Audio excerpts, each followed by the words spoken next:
So with regard to authenticity, what we're asking of managers is something that is very different to what we've been used to for many years. So the old model, known as the 3Cs model of command, control and coordinate, doesn't really work in an authentic setup.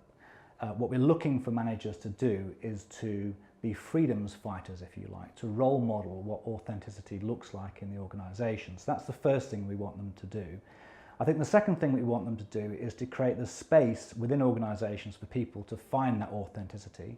And for example, if they are exercising greater freedom to operate, then we want to see managers allowing people to try experiments, to operate differently, to think about alternative ways of delivering the work they have to do.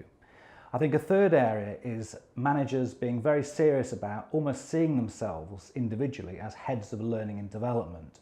So in an organisation where authenticity is high, people are much more willing to take experiments, to try out new ways of doing things, to be innovative.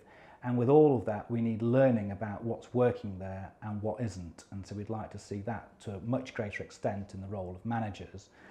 And I think finally, in relation to all of this, is that if you're going to allow people more freedom to operate in the workplace, you need to have managers that work much harder at interpreting the strategic priorities of the organisation.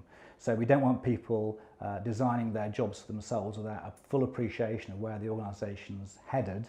And so managers need to be much more engaged in trying to make sense of that quite complex and often bold ambition that the organisation might have.